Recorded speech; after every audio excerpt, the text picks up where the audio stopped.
La capacidad de retener lo que vamos aprendiendo. ¿Por qué? Porque los años van pasando. Bendito sea Dios por esto, ¿no? Y que estamos congregándonos y que estamos invirtiendo tiempo y que estamos haciendo el esfuerzo para perseverar en el camino de Dios. Así que el camino de Dios también nos da esta posibilidad de que lo que yo aprendo lo sumo con lo que ya sé y tengo que seguir aprendiendo cada vez más de las cosas de Dios. ¿Lo quieren? Amén. Necesitamos crecer. Ha sido uno de los anhelos que en esta iglesia también ha sido muy claro, que buscamos no solamente el crecimiento de lo que se puede ver físicamente hablando, ¿no? Sino el crecimiento espiritual. Para nosotros es como una prioridad, hermanos, que haya un crecimiento espiritual, y es por eso que tratamos de darles, ¿verdad?, la enseñanza, el mensaje, la reflexión que los pueda nutrir y que los pueda fortalecer. Gracias. Creo que había otra, hijo, ¿eh? Bueno, entonces por eso, hermanos, es que para este 2017 escogí algunos temas para las predicaciones de los domingos, y algunos de estos temas fueron como 2 domingos, 3 domingos y quizás algunos 4 domingos, ¿de acuerdo? Entonces, gracias a Dios por esa instrucción de la que no debemos pasar por alto. Ahí en la pantallita, a lo mejor no todos alcancen a ver con claridad, sin embargo hay diversos temas en relación con lo que debe de ser, hermanos, que la iglesia sea edificada. Voy a recitar el texto de Efesios 4, verso 11 y verso 12, que dice que Jesús mismo constituyó a unos apóstoles, profetas, pastores, maestros y evangelistas para edificar el cuerpo de Cristo. Entonces, la edificación de su vida, usted es el cuerpo de Cristo. Usted, hermano, cada miembro, cada persona que está integrado al cuerpo de Cristo debe ser edificado. Cada persona somos el cuerpo de Cristo. ¿De acuerdo, hermanos? Diga conmigo: somos el cuerpo de Cristo. Exactamente. Entonces, como el cuerpo de Cristo es espiritual, tiene que ser edificado espiritualmente. ¿Qué es lo que edifica el cuerpo de Cristo? La palabra de Dios. ¿De acuerdo? Entonces, cuando usted escucha la palabra, obedece la palabra, atiende a la palabra viene para edificar su vida. Entonces, hay un mensaje de carácter evangelístico que definitivamente cambió mucho en nosotros cuando lo escuchamos. Fue el mensaje del evangelio, ¿ok? El evangelio mismo, el Señor mismo vino para salvarnos, y de esto ya sabemos. Y tenemos que tener la certeza, y queremos que todos los que son la iglesia tengan esa experiencia. Por eso es que parte de estos mensajes estuvo el tema de nacer de nuevo, porque todo cristiano debe, ¿verdad?, ser un verdadero convertido. Y esto pues se vuelve algo urgente en el siglo XXI, cuando la iglesia pierde el rumbo y cuando muchos cristianos ya no viven como cristianos, o sea, ya viven como mundanos, ¿cierto o no? Y eso no es algo agradable para nuestros oídos, ¿verdad? No es algo grato a nuestros oídos, pero, amados, es la realidad. ¿Sí? Esa es la realidad. Entonces, por eso es que lo mínimo que debe de estar sucediendo es que dentro de la iglesia los cristianos seamos nacidos de nuevo, seamos convertidos, y no, ¿verdad?, pretendiendo otra cosa, sino haber vivido la experiencia o estar dentro del proceso. Nadie es nadie para descalificar, ¿sí?, o para señalar, pero la palabra de Dios es la que edifica. Entonces, ¿cómo vamos a ser edificados? En la medida en que cada uno de nosotros vamos viviendo la experiencia, a como Dios nos va llevando. Y para ser verdaderamente edificados, entonces es fundamental haber tenido esa experiencia con el Señor, ese nuevo nacimiento. Por eso lo hemos compartido este año, y necesitamos recordarlo, hermanos, porque además de nosotros tenemos otras personas que van llegando, y esas personas quieren saber de qué se trata esto. Y no podemos abordar otro tema si no tiene el tema elemental, ¿verdad? Si no tiene el tema inicial, si no pasa por la puerta y quiere entrar por la ventana, no, tiene que entrar por la puerta, y la puerta es Cristo. Amén. Bueno, entonces ser edificados implica tener enseñanza, tener instrucción. Entonces, hacer discipulados, ser discípulos, y los discípulos hacen discípulos, y así continuamos este camino en el Señor. ¿Me voy explicando, hermanos? También estar congregados es algo que edifica. Entonces estamos, como el día de hoy, estamos reunidos y vamos a ser alimentados, pastoreados. Y esa alimentación y este cuidado del rebaño del Señor tiene que ver con la limpieza, tiene que ver con la sanidad interior, con la consejería, tiene que ver con la oración, con la adoración. Gracias. Tiene que ver con varias cosas, ¿no?, que debemos de compartir dentro de la iglesia.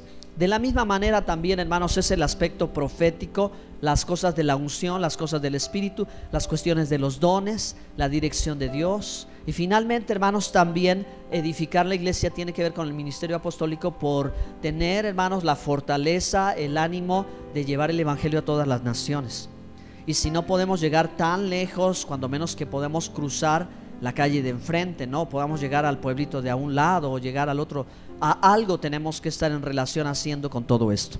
¿Me explico, hermanos? Entonces, bueno, considerando estas cosas elementales, que si ustedes voltean de aquel lado, ustedes pueden ver, hermanos, cómo están puestos esos recuadros ya de mucho tiempo, que son los que están hablándonos constantemente esto que dice la Biblia en Efesios 4:11: edificados como cuerpo de Cristo, ¿verdad? Y creciendo, porque en cada uno de ellos hay una ministración especial. ¿De acuerdo? Entonces, el tema que hoy voy a compartirles, hermanos, es uno de los temas que están conectados con la guerra espiritual, y es el tema que titulé Herreros Espirituales. A ver si pueden recordar, si no, bueno, ahora se van a enterar que eso fue un mensaje aquí este año. A lo mejor dice, no vine o no puse atención, pero esto hablamos aquí. Abran su Biblia en 1 de Samuel 13, 19 al 22, por favor.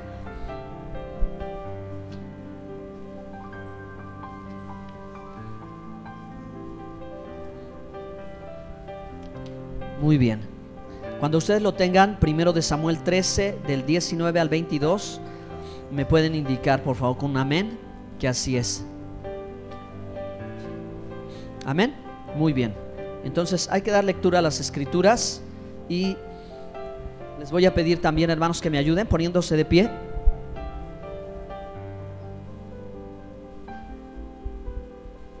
Para reconocer cuál es el pasaje y la implicación que tiene este pasaje.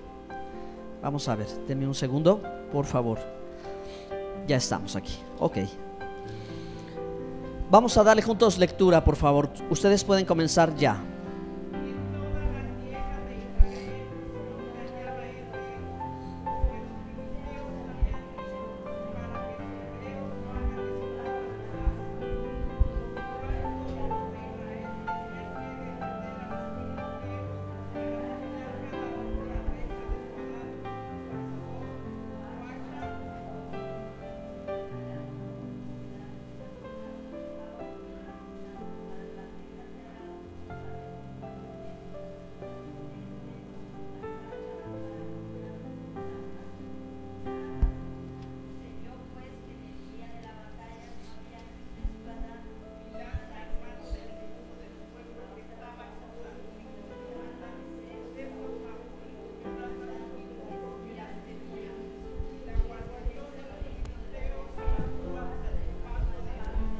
Amén, amén, gracias. Pueden tomar su lugar. Bien. Bueno, entonces vamos a empezar por este punto. Primero, la guerra espiritual es algo real. No es un tema nuevo en la vida cristiana o en la vida espiritual. Ha existido, y por alguna razón desde la antigüedad los relatos bíblicos nos están mencionando lo que era contra el pueblo de Israel y sus enemigos, ¿no? Las situaciones. Lo maravilloso que tiene la palabra de Dios es que ella está llena de principios. La palabra de Dios está llena de enseñanzas, de instrucciones y de asuntos en que a nosotros nos va a dar un entendimiento mayor de lo que ahora a nosotros nos toca vivir. Por eso es que este pasaje, hermanos, bien que está encerrando algunos principios necesarios para nosotros, para salir adelante en nuestras batallas de cada día.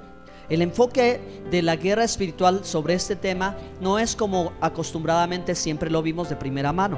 Siempre la guerra espiritual se ha enfatizado, hermanos, en reprender a los demonios, en gritar al cielo y a la tierra, y en el ayuno y la oración. Sin embargo, no se puede limitar una lucha simplemente a esto, ¿ok? Porque hay otro aspecto, y ese aspecto es el del entendimiento, ¿sí? El aspecto del entendimiento que se requiere para toda batalla espiritual. Quizá, ¿verdad?, para muchas personas que les agrada el tema, no sea como la parte favorita de ellos o la parte emocionante, pero es una parte importante que usted debe de conocer, ¿ok? Entonces, si nosotros abrimos un poquito nuestro corazón y nuestra mente a la palabra de Dios, vamos a entender muchas cosas. Vamos a ir explicando cada una de ellas, y vamos a ver de lo que hablamos en aquellas ocasiones en relación al tema de los herreros espirituales, ¿sí? Entonces, la Biblia dice que no se hallaba herrero en la tierra de Israel. Entonces dice, en toda la tierra de Israel no podía hallarse ningún herrero. ¿Quién es un herrero? Un herrero es el que trabaja el hierro, de ahí viene su nombre. El que forja el metal, el que lo mete al calor, al fuego, el que lo golpea, el que lo martilla, el que lo afila para que sirva o para el campo, para el comercio o para defenderse. Entonces es curioso que el pueblo de Israel, ya a la época de los jueces y en este tiempo con el profeta, no hubiera armas en Israel. Lo que es un indicio que tuvieron un muy buen tiempo de paz. Sin embargo, por el asunto, por la cuestión del pecado, los enemigos se comenzaron a levantar en contra de ellos. Diferentes enemigos de Israel se levantaron porque Israel, hermano, pues se estuvo despegando de Dios, estuvo incursionando en la idolatría y muchas cosas que la palabra de Dios dice. Así que entonces, hermanos, cuando Israel trata ya de reaccionar ante sus enemigos, ellos, ¿verdad?, se dan cuenta que no hay herrero, no hay quien se pueda tomar y decirle, ¿sabes qué? Tú sabes el arte de la herrería, comienza a hacer armas porque la guerra, se viene la guerra. Entonces, ¿cómo nos vamos a defender? Ahora, dicho esto, hermanos, tenemos que trasladarlo a nuestro tiempo, y aquí vamos a descubrir la razón por la que tenemos que leer este pasaje y pensar en este pasaje. Un herrero espiritual en nuestro tiempo, ¿qué significaría o quién sería? Para nosotros que somos un pueblo de Dios y que somos un pueblo que amamos la paz y que queremos que todo el mundo esté en paz, porque ese es el mensaje que nosotros queremos transmitir, porque no es el mensaje tanto de guerra o de lucha, ¿verdad?, sino el mensaje de que se establezca paz. Somos gente de paz y buscamos la paz. Sin embargo, hermanos, eso no indica que nosotros no tengamos la comprensión y el entendimiento de que en alguna forma, en alguna manera, el diablo va a querer atacar, y no siempre va a ser públicamente o exhibiéndose, sino hay una manera más sutil. ¿Y cuál es la manera tan sutil de envolver al pueblo y dejarlo desarmado? ¿Cuál es la forma en que de pronto nos vamos a dar cuenta y vamos a decir, pero ¿qué está pasando? No tenemos herreros en la iglesia. Es decir, un herrero es una persona que ha sido preparada, forjada para formar a otras personas como armas de guerra. Un herrero es un formador de carácter. Un herrero es una persona que lanza desafío. Un herrero es una persona que tiene autoridad, que tiene carácter y que puede, no se trata de gritar, no se trata de ofender, no se trata de levantar la voz, sino que es capaz de mantener una línea de la cual no nos podemos mover. ¿Me explico, hermanos? Tenemos cuantas cosas que Dios nos ha marcado para nuestra forma de vivir, y sin embargo muchas veces por lo que vemos en el mundo, ese límite o ese parámetro de vida lo bajamos y tenemos que adaptarnos al mundo. Es lo que yo decía al principio que está sucediendo con la iglesia, que el pecado ha invadido tanto la esfera de la iglesia, que la iglesia ahora ya no se da cuenta. O sea, hay mucha gente que está en la ceguera espiritual, ¿sí? Hay mucha gente que no percibe, y el asunto no está tanto en la congregación como en el liderazgo. O sea, hablar de herreros espirituales es hablar de que Dios quiere levantar líderes con carácter, ¿sí? Necesitamos líderes con carácter.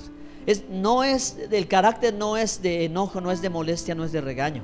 El carácter es de mantener algo, ¿sí? Y si hablamos de, por ejemplo, santidad, es porque vamos a lanzar el desafío, vamos a hacer el llamado, vamos a estar dispuestos, ¿verdad?, a vivirlo. ¿Me explico? No vamos no podemos hacer lo que se ha hecho, ser tan tolerantes al pecado, que ya no podemos mantener esto como un estándar, sino tenemos que colocarlo abajo. Las cosas que tienen que estar arriba no pueden estar arriba, porque no hay cómo sostenerlas, no hay cómo argumentar, no hay cómo decir, no hay quien lo pueda decir, porque no hay quien tiene carácter. Es hablar de la santidad, hablar del amor, hablar de la fe, hablar de la obediencia. Entonces para muchos hablar de la obediencia resulta imposible, porque no hay quien, ¿verdad? No hay quien quiere, no hay quien está dispuesto. Y entonces, en lugar de mantenernos firmes, tenemos que colocar las cosas abajo. ¿Voy explicando?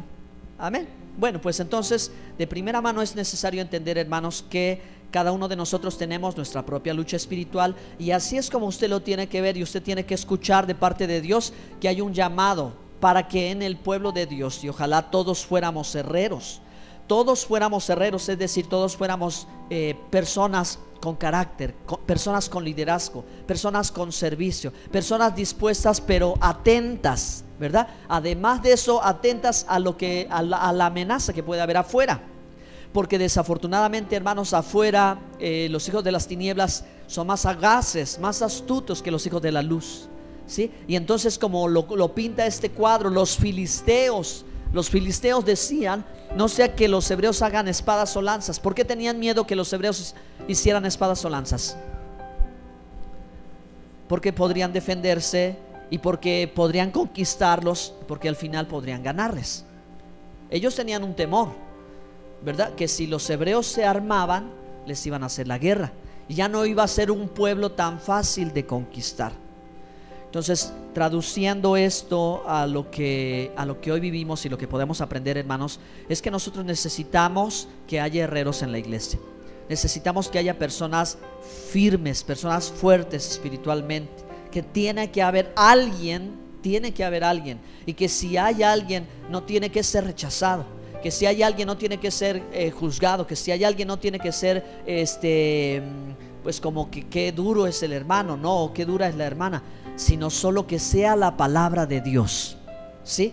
Y que haya la capacidad de nosotros poder escuchar y de nosotros sentirnos exhortados, porque esto tiene que ver con todo eso. Este asunto tiene que ver con todo eso. Un herrero es alguien que puede exhortarte sin lastimarte, sin ofenderte. El problema ya no es de el que lo hace, sino el problema es de que lo escucha.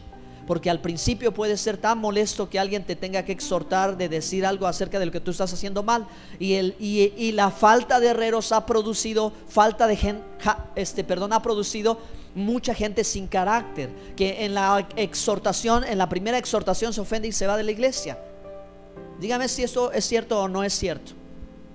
Sí, desafortunadamente, y no lo estamos haciendo referencia a esta iglesia, ¿verdad? Pero nosotros tenemos que entenderlo, ¿sí? Necesitamos entenderlo. Cuando tenemos un momento de parte de Dios de exhortación, no tenemos que enojarnos, y mucho menos tendríamos que irnos de la iglesia, ¿no? Sería un gravísimo error, porque, hermanos, el momento que pasan estas cosas es cuando el oído espiritual ya se puso en sintonía, y yo lo he visto, lo he vivido, y me ha tocado decir: qué lástima. Porque aquí es donde comienza verdaderamente a percibirse la voz de Dios, cuando Dios está exhortando, cuando Dios está hablando, cuando ya llegó el momento en que hay que destaparlo todo y Dios quiere mostrar la situación, y cuando muestra la situación es la oportunidad de cambiar. Pero mientras las cosas están tapadas o están cubiertas, no hay cambio. Los cambios se van a producir cuando las cosas se abren, cuando te acercas a la luz, cuando aceptas la exhortación de Dios. Al principio puede doler, créame que sí, hermanos, ser exhortado por Dios desde un púlpito, desde otro hermano, desde un ministro, como Dios hable al corazón de una persona, puede ser difícil. Pero no te tienes que ofender, hermano, porque es Dios. Cuando viene una palabra de exhortación, cuando viene una palabra de disciplina, cuando hay que llamar la atención, cuando hay que decirle al hermano o a la hermana, a quien sea que está cometiendo un pecado, no tiene que ofenderse y no tiene que irse de la iglesia o tiene que enojarse. ¿Verdad que no? Porque es Dios, porque debe ser Dios el que esté hablando, y no estamos haciendo referencia a lastimar a las personas, aunque a veces la verdad no peca, pero ahora, fíjense, hermano, cuando uno decide aceptar vivir el proceso de el Señor me exhortó o el Señor está hablando a mi corazón, a mi vida, Él no me está exhibiendo públicamente, Él no me está poniendo en mal ante los demás, Él quiere componer mi situación. Yo tengo que, si yo soy capaz de hacerlo, le voy a decir una cosa, como decía un hermano, ¿verdad? Al principio me molesta, pero después veo el resultado. No voy a decir que me gustó, sino veo el cambio en mi vida, porque había algo que yo no podía alcanzar y que yo estaba como un niño chiquito queriendo que me dieran una pequeñita corrección. ¿Sí o no? Los niños son así. Está demostrado, hermanos, científicamente, que la conducta de los niños, muchas veces la rebeldía y la desobediencia y su forma de actuar son indicativos de que necesita una corrección, porque lo pide, porque está llegando al límite, está probando hasta dónde. Entonces, cuando el padre y la madre le aplican la disciplina efectivamente, entonces ya sabe hasta dónde tiene que llegar. Que ya si pasa ese límite, si rebasa ese límite, sabe que va a haber consecuencias, pero necesita experimentarlo y quiere probar a ver hasta dónde. Si no hay un padre, una madre que ponga los límites, va a traspasar los límites, sí, y va a terminar lastimado, ¿verdad que sí? Va a terminar dañado. Pero para eso son los límites, para eso son los estándares y para eso son las correcciones, para eso es la disciplina. Y la Biblia dice, ¿verdad?, que los hijos no menosprecien la disciplina de los padres. Y si lo hablamos en relación a este pueblo, hermanos, es que necesitamos también en algún momento recibir la exhortación. Entonces, una tarea tan complicada de los pastores es cuando tenemos que llegar al punto de la confrontación con los hermanos, ¿verdad? Y no me refiero a ustedes que están aquí presentes, porque ya tiene rato que no hablamos. Bueno, no es cierto, estoy bromeando. Sino que hay que tener un momento de confrontación y saber, ¿verdad?, que ese momento va a ser para nuestra edificación. Yo les digo una cosa, hermanos, que a mi esposa yo le decía: no quiero que me metan en problemas, porque yo no soy una persona que busca problemas. Yo no soy una persona que está buscando a ver a quién regaño, a ver con quién me enojo, a ver con quién pleiteo. No es mi forma de ser. Al contrario, hermanos, los que me conocen saben que soy una persona pacífica, que trato de ser una persona limitada en mis palabras, ¿verdad? Y mis virtudes y mis grandes defectos también los tengo, pero que no estoy buscando a ver con quién voy a altercar. Pero una de las cosas con las que yo mismo, hermanos, he batallado mucho es llegar a ese punto. Y me duele y me cuesta y lucho, pero quedé convencido de que esa es la solución a muchos problemas. Esa es la solución a muchos problemas.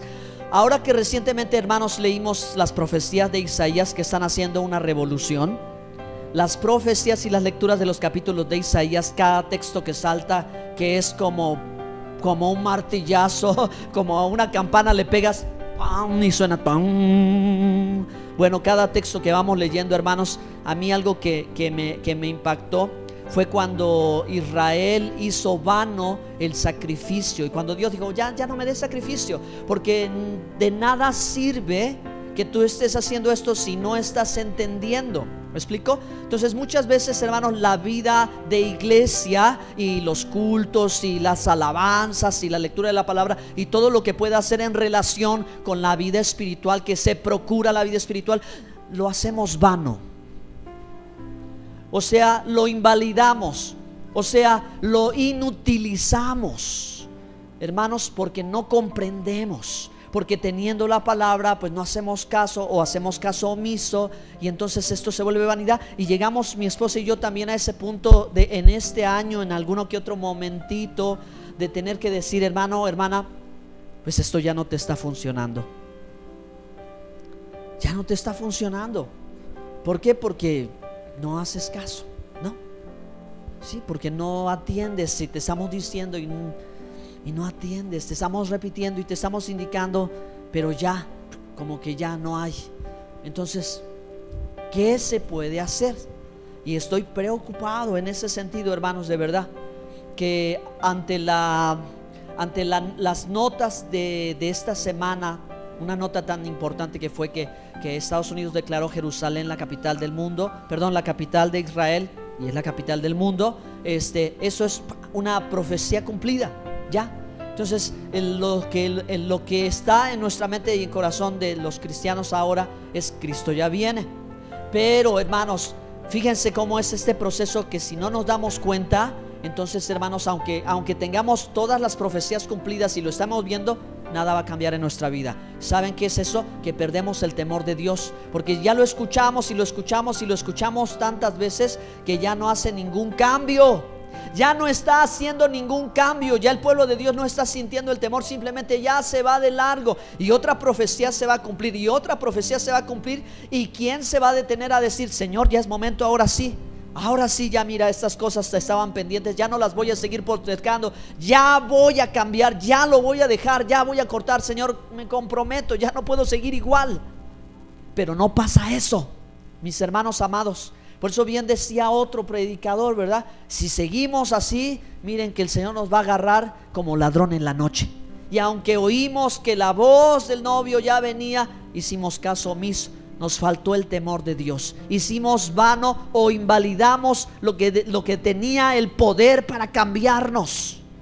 ¿Por qué, hermano? No quisimos atender. Entonces, por eso yo les hago este llamado y esta invitación ahora que está terminando el año, para que tomemos una decisión de cambiar, para que primeramente, antes que otra cosa, hermano, no cerremos el corazón al Señor. Si oyes su voz, no endurezca su corazón, porque, hermanos, hay ocasiones en que la voz de Jehová viene como martillo que golpea la piedra, ¿sí?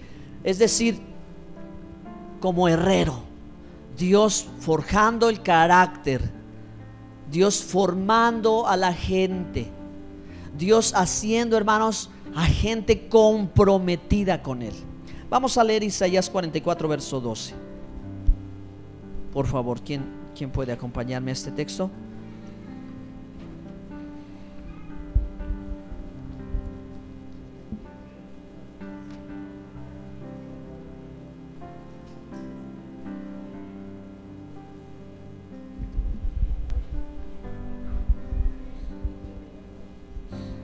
Amén, gracias, hermano, gracias. Bien, el primer punto fue: ¿quién es un herrero? Un herrero es un formador de carácter. Un herrero es alguien que lanza el desafío. Un herrero es alguien que va a mantener. Un herrero es alguien que va a estar en el punto, exhortando, ¿verdad? No va a soltar el punto, va a estar. Se necesita gente así en la iglesia. Todos queremos ser amados, todos queremos ser abrazados, todos queremos ser consolados, pero alguien tiene también, hermanos, que decirnos dónde nos estamos equivocando, ¿sí? Dónde nos estamos equivocando. Y tenemos que también amarle, porque es la persona que nos está impulsando para arriba. No es decir: ay, no me quiere. No, me quiere, ¿verdad? Pero quiere que yo crezca, busca que yo crezca, y eso viene de Dios. Entonces dice: ¿qué hace el herrero? El herrero toma la tenaza, trabaja las ascuas, le da forma con los martillos y trabaja con ella con la fuerza de su brazo. Luego tiene hambre y le faltan las fuerzas, no bebe agua y se desmaya. Amén. Esto es en referencia, hermanos, a ese proceso en el que tú vas a entrar, porque el herrero necesita el fuego, las tenazas, y necesita la herramienta de golpe. Es decir, hermanos, para forjar carácter en la vida de una persona, primero tiene que someterse, ¿sí? Eso habla de someternos a la autoridad. Eso habla de poder recibir y escuchar, aun cuando sea como un martillo, ¿verdad?, que golpea sus palabras, la palabra de Dios. Pero ¿cuál es el objetivo? ¿Cuál es la finalidad de Dios? Cuando de Dios Él te está llevando a una experiencia. Porque, hermanos, hablar de que Dios prueba, Dios no tienta, pero Dios prueba. Y sin embargo, en la expresión de la palabra Dios prueba es difícil para nosotros porque no nos ayuda la traducción. Pero en el contexto hebreo, prueba es experiencia. ¿Ustedes creen que Dios probó la fe de Abraham cuando le dijo: entrégame a tu hijo? Amén.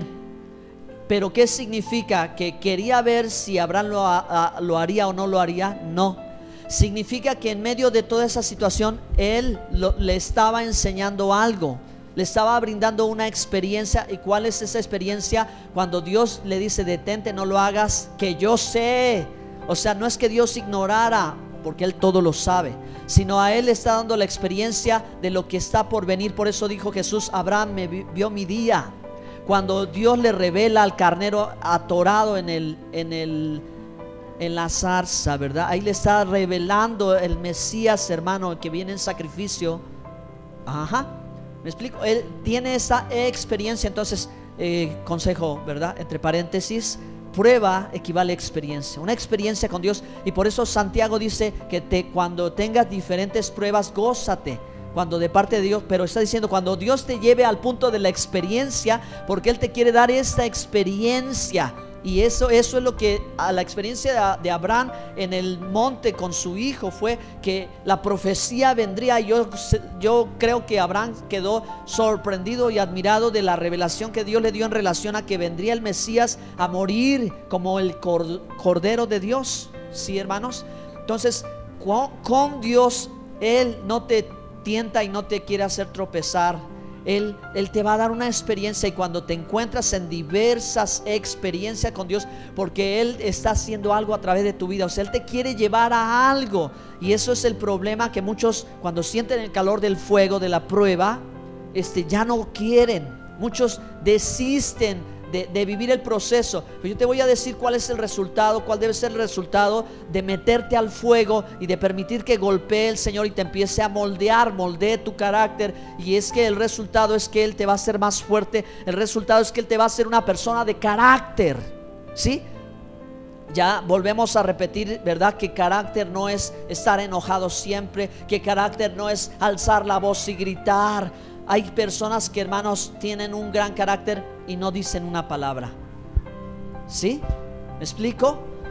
No gritan, no alzan la voz, no regañan, no están como molestos. No, gente de carácter es hablar en otro sentido. Es que tiene una fortaleza, tiene una fuerza tan grande, se mantiene de pie. No importa lo que está pasando, no importa lo que está viviendo, no importa lo que está sucediendo. Está como una columna allí, como un arma de hierro. Porque, hermano, en los materiales más duros que existen, ¿verdad? Entre los materiales aquí, el hierro es uno de los más duros, ¿de acuerdo? Entonces imagínate que Dios te haga a ti, Él el herrero, Él te haga a ti como un arma de guerra, que te haga con una fuerza tanta que no te doblas con facilidad, que no te quiebras ante las circunstancias. Y en esta época de la vida y en este tiempo, hermanos, tenemos que ser así, de verdad. Tenemos que ser así. Cuando vemos, hermanos, que aquí en la esquina, que allá en la otra calle, que ayer pasó esto y aquello, ¿cómo puedes andar en la calle y seguir tu vida normal? ¿Cómo lo vas a conseguir? Lo que tú tienes que saber, hermano, es que debes de ser una persona ahora inteligente, una persona comprometida con Dios. ¿Sí? Ahora la vida aquí ya no se puede seguir viviendo igual. Pero tampoco nosotros vamos a vivir no vamos a vivir atemorizados, hermanos. ¿Sí? Porque todo lo que está pasando es una ola de las tinieblas. Eso es del diablo, hermano. Eso es del diablo. ¿Sí? Pero nosotros no tendríamos por qué vivir así. ¿Sí? Sino, ¿qué tendríamos que hacer? En prepararnos, hermano, y preparar a nuestros hijos, hacer de ellos, forjar carácter y enseñarles las cosas, las verdades espirituales. ¿Siguen aquí? Bueno, entonces se buscan herreros. ¿Encontrará Dios herreros aquí? Dígale: Señor, hazme un herrero también. Que implica, hermano, pues que te forme en carácter para que tú formes a otros. Si tú dices, bueno, ¿a quién? Pues a tus hijos, a tu familia, que les enseñes, que les hables, que les digas: no es el tiempo para estar fuera del camino de Dios. Bueno, vamos a seguir leyendo Isaías 54, verso 16.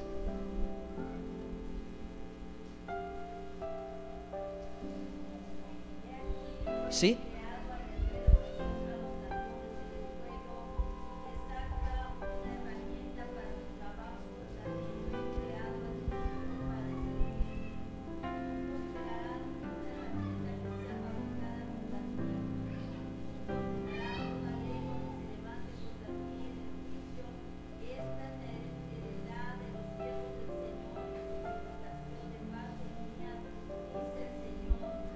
Amén.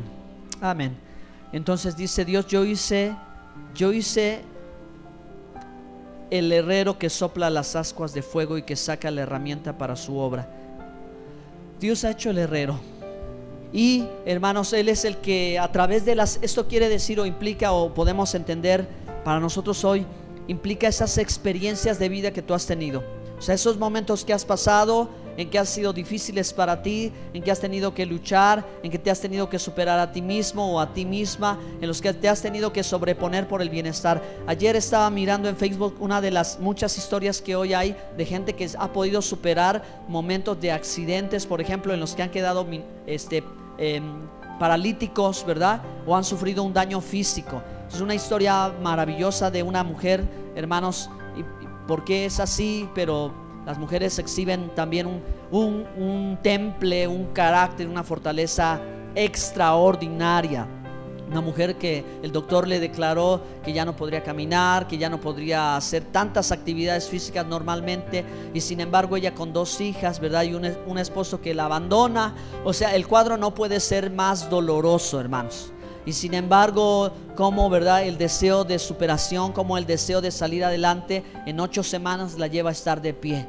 Imagínense, o sea, se sobrepuso, ¿sí? Entonces yo considero, hermanos, que nosotros que creemos en el Señor tenemos, ¿verdad?, a un Dios que no deja pasar ninguna oportunidad de nuestras vidas. Que ciertamente cada una de estas cosas que podamos vivir pueden ser utilizadas para nuestro crecimiento, y que no deben de ser empleadas para desalentarnos. Pues cuando nos vemos en dificultades es muy común decir: Dios ya se olvidó de mí, ¿por qué, Señor, estoy así? O reclamarle al Señor. Pero tú debes de entender el principio, hermano, que el cielo es como un espejo en el que tú te estás viendo, y tú estás viendo una situación y estás reclamando, pero realmente el cielo es el que te está diciendo por qué eres tan duro, o por qué eres así, o por qué estás pensando de esta manera, ¿sí? Los reclamos tuyos realmente son los reclamos que vienen de arriba, de allá. Como diría alguien hace tiempo: ¿dónde está el Dios de Elías? ¿Dónde está el Dios de Daniel? ¿Dónde está el Dios de Abraham? ¿Dónde está el Dios? Pero del cielo hacia acá se dice: ¿dónde está el hombre como Elías? ¿Dónde están las mujeres como Esther? ¿Dónde están los hombres como Daniel? ¿Me explico, hermanos? El cielo es como un espejo, así refleja lo que estamos proyectando, es lo que Él nos está queriendo hablar a nosotros. Pero nosotros no lo podemos escuchar o no lo llegamos a discernir. Entonces tenemos que saber, hermanos, que esas experiencias de vida Dios ha permitido que ocurran en nosotros para hacernos crecer. Nunca tomes una experiencia de vida para hacerte caer a ti mismo. Úsala para tu crecimiento, úsala para levantarte. Piensa que Dios quiere hacerte más fuerte, porque Él tiene un propósito. Hermano, hay alguien que necesita de esa vivencia, alguien que necesita saber lo que tú ya sabes. Y como en otra oportunidad nosotros hemos dicho, ¿verdad?, y lo hemos compartido aquí, lo hemos transmitido, ¿por qué nuestros hijos tienen que tropezar con las piedras que nosotros tropezamos? O sea, ¿de qué sirve la experiencia de una persona? Bueno, mire, yo me pongo a pensar y a veces observo, ¿verdad?, a las personas mayores en su vejez que están trabajando y luego están haciendo actividades que son actividades comunes y muy básicas. Por ejemplo, cargar una carretilla con arena, cargar un ladrillo. Y yo digo, bueno, ¿no tendrá esa persona algo mejor que pueda aportar a la humanidad que tener que hacer esto en su vejez? ¿Acaso no tendrá esa persona una experiencia que pueda transmitir? ¿No habrá algo valioso que ella pueda aportar? Hay un señor que todos los días allá por la casa de ustedes, hermanos, en la calle, él vive en la calle. Y digo, esa persona tiene una fortaleza o tan grande por estar vivo en esas condiciones, y parece que no tuviera nada que aportar a la humanidad, pero seguro que tiene una experiencia, algo que puede enseñar, algo que puede, si le preguntara a alguien cómo le ha hecho usted y por qué está aquí, seguro que habría algo que aprender aún de esa persona. Lo que quiero decir, hermanos, es que la experiencia que uno ha tenido es valiosa para nuestros hijos, y que nuestra tarea debería de ser ahora aportárselas para que ellos no tengan que tropezar con la piedra que uno tropezó. ¿Cierto o no es cierto? Así es, ¿verdad? Entonces ellos no tendrían que pesar, sino ya con todo lo que yo viví, con toda la sabiduría que la vida me ha entregado, ahora tenla para que tu vida sea mejor. Yo creo que eso es lo que Dios quiere, y yo creo que eso es lo que es necesario que nosotros aprovechemos. Por eso tus experiencias pueden ayudarle a otras personas, tus vivencias pueden ayudar a otros, ¿sí? Lo que tú pasaste y cómo saliste, cómo lo lograste, alguien lo tiene que escuchar. Hay una generación que está deseosa de saber, y que todos, hermanos, les podemos entregar esa experiencia a ellos. Si nosotros, hermanos, no nos dejamos formar por Dios, necesitamos dejarnos moldear por el Señor. Necesitamos no preguntarle por qué, necesitamos preguntarle para qué. ¿Para qué es esto, Señor? ¿Para qué es esto? Si a lo mejor también con las finanzas tuyas recibes y dices, Señor, ¿y esto para qué va a ser? Porque yo ahora le pregunto a Dios, ¿y esto para qué? Al final yo digo una cosa, pero tú eres el que dispone. ¿Para qué? Pregúntele al Señor de lo que vivas. Señor, ¿y esto para qué? ¿Qué quieres obtener de mí? Si tú siempre te acuerdas, hermano, que aunque Él golpee el metal, que seas tú, que sientas que Dios te está golpeando, y luego que sientas que Él te está metiendo al fuego y te está quemando, y tú dices, ay Dios mío, ya siento el agua al cuello. ¿Cuándo va a acabar este caos? ¿Cuándo va a pasar todo esto? Pero te das cuenta, hermano, que solamente es parte de un proceso de perfeccionamiento. Ya no le vas a preguntar a Dios por qué, sino ya tú vas a saber cuál es su objetivo. Y nunca vas a olvidar que todo lo que Él hace, lo hace porque te ama. ¿Quieres darle un aplauso al Señor?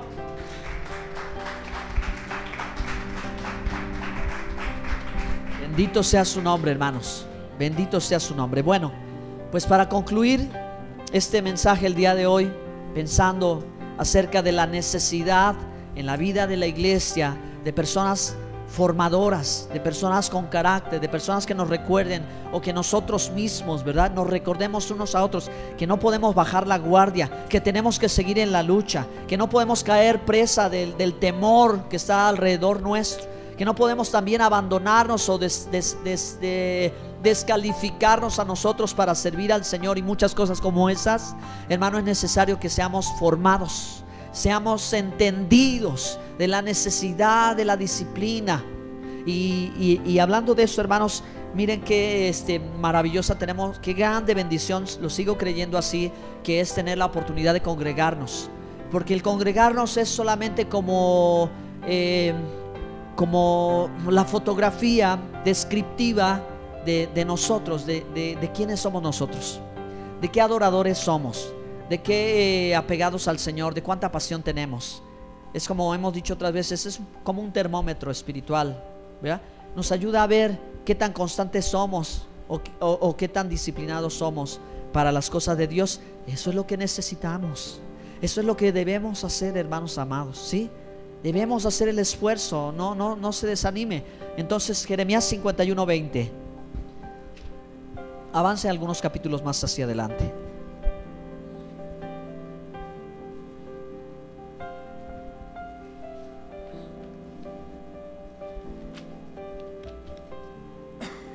¿Ya lo encontraron? ¿Sí?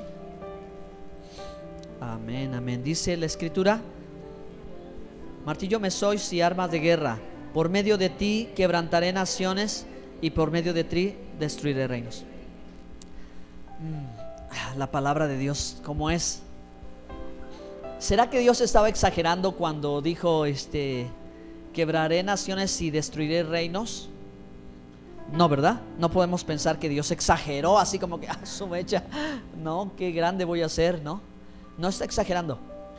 Él te quiere llevar, ¿sí? Y en la vida espiritual hay como que hacia arriba, se puede empujar hacia arriba. ¿Qué tanto hacia arriba? Mire, vamos a empezar por acá. Yo soy tierra, ¿sí? Yo soy tierra. Y la Biblia dice que hay que conquistar la tierra. Entonces, la guerra espiritual y muchas cosas de las que estamos hablando comienzan dentro de mí. Es decir, antes que yo quiera ahora llevar a otro y enseñarle a otro y exhortar a otro, primero tengo que conquistar mi tierra yo. ¿De acuerdo? Ese es el paso número 1 y el más sencillo. Que sea capaz de tener dominio propio, dominio de mí mismo. Que sea capaz de controlar mi lengua, que sea capaz de dominarme todo por completo. Ahí conquisto mi tierra. Capaz de frenar mis pensamientos, mi boca, ¿sí? Mis sentidos. Tengo dominio de mí. Entonces puedo empezar a extenderlo. Pero Dios dice que su obra llegaría a tal impacto que hasta reinos y naciones serían transformadas, ¿okay? Sería, dice, quebrantada. Quiere decir, hermanos, que llega un momento en que esta palabra, la palabra de Dios, podemos ser más específicos en relación a la Torah, porque Jesús dice que cuando Él venga regirá las naciones con vara de hierro. ¿Cuál es la vara de hierro? Su palabra es la vara de hierro. O sea, esta es su ley, su mandamiento, su instrucción, su verdad. Va a caer con un peso que la gente va a decir: ¡ah, qué duro es esto! ¿Cómo se va a hacer esto? ¿Sí? ¿Me explico? Por haber vivido una forma de vida en la que nunca tuvo un límite, en la que nunca quiso aceptar la corrección, en la que nunca quiso aceptar la disciplina. Por eso hay gente que le parece imposible. Pero no es así, hermanos. El Señor quiere dirigir a su pueblo y dirigir al mundo entero a través de su palabra. Y su palabra, hermanos, dice que es más dulce que la miel.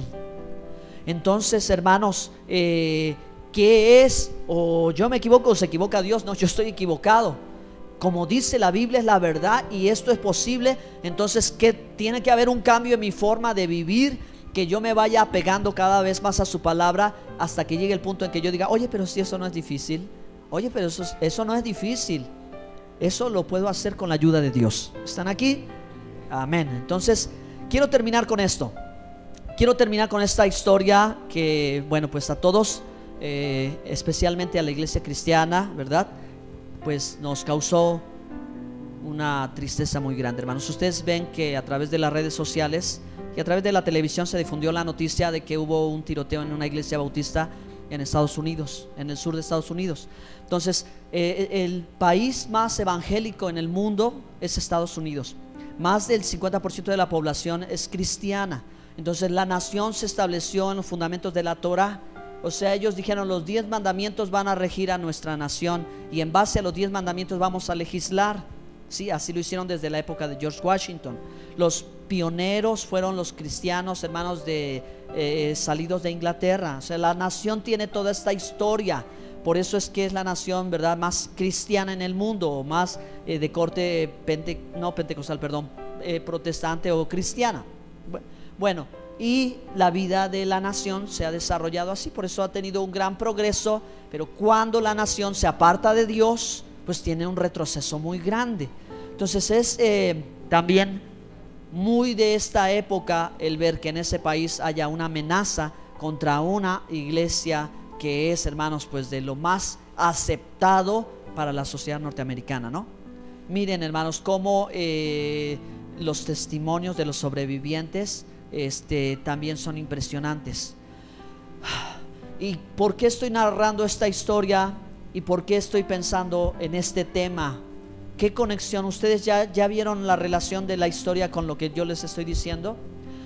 Dios nos libre en esta ciudad a todos los cristianos, y nos libre de este país en todos los cristianos, de tener que vivir una clase como esa. Pero supongamos que de pronto una persona viene como de esas que andan allí y quiere entrar a este lugar. ¿Qué hacemos? ¿Cómo reaccionamos? ¿Dejamos que el temor nos invada? ¿Habrá alguien que, ¿verdad?, tenga la capacidad de responder? ¿Habrá alguno que pueda levantarse y decir: en el nombre de Jesús te ato, y te quedas allí inmóvil? Porque testimonios de ese tipo hay, ¿los han visto? Y ya